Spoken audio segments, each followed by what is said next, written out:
پھر عقیدے کا ایک مسئلہ ہے، لوگ دعا مانگتے ہیں نبی کا واسطہ دے کر، ولی کا واسطہ دے کر، یا اللہ تجھے تیرے آخری نبی کا واسطہ ہے ہماری دعا قبول فرما لے، یا اللہ تجھے تیرے فلاں ولی کا واسطہ ہے ہماری دعا قبول فرما لے۔ واسطہ وسیلہ دیتے ہیں نا لوگ، ہمارے دیوبندی بھائی بھی دیتے ہیں، بریلوی بھائی بھی دیتے ہیں۔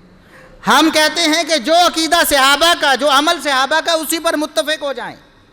بتائیں کسی ایک صحابی نے پوری زندگی میں، ابو بکر صدیق سے لے کر ادنا سے ادنا کسی صحابی نے پوری زندگی میں کبھی ایک دفعہ بھی اپنی دعا میں یہ کہا ہو کہ یا اللہ تجھے تیرے نبی کا واسطہ ہے، آپ صلی اللہ علیہ وسلم کی زندگی میں یا آپ صلی اللہ علیہ وسلم کے دنیا سے چلے جانے کے بعد کوئی ایک واقعہ ایسا رونما نہیں ہوا؟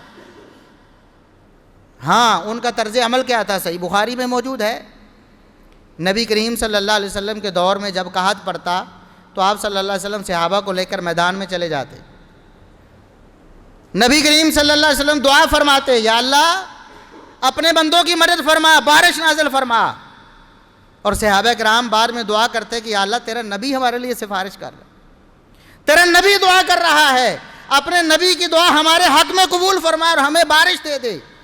بارش نازل ہوا کرتی تھی نبی کی دعا کی وجہ سے۔ ہم بھی کہتے ہیں زندہ نیک لوگوں سے دعا کروائی جا سکتی ہے، یہ وسیلہ جائز ہے اور درست ہے۔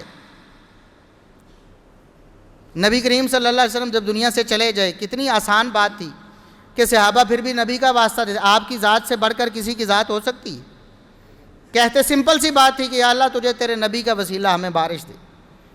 لیکن جب نبی کریم صلی اللہ علیہ وسلم کے بار قحط پڑا تو صحابہ کرام نے اپنی دعا میں یہ الفاظ کہے نہیں، بلکہ طریقہ کیا اپنایا ہے؟ عمر بن خطاب رضی اللہ عنہ کے دور میں جب دوبارہ قحط پڑا، اب نبی تو موجود نہیں تھے، نبی کے چچا عباس رضی اللہ عنہ کو لے کر میدان میں نکلے، ان سے جا کر دعا کروائی۔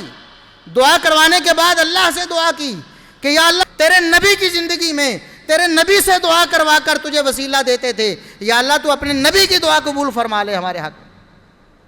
آج تیرے نبی ہمارے پاس موجود نہیں ہے، ہم تیرے نبی کے چچا عباس کو لے کر آئے ہیں، ان سے دعا کروائی ہے، یا اللہ تو اپنے نبی کے چچا کی دعا قبول کر کے ہمیں بارش دے۔ یہ طریقہ کس نے اپنایا ہے؟ اللہ کے فضل سے ہم نے اپنایا ہے۔ ہم کہتے ہیں واسطے اور وسیلے کے لیے بھی صحابہ کا طریقہ اپناؤ، کیوں نہیں اپناتے؟ کیا صحابہ کا طریقہ کافی نہیں ہے؟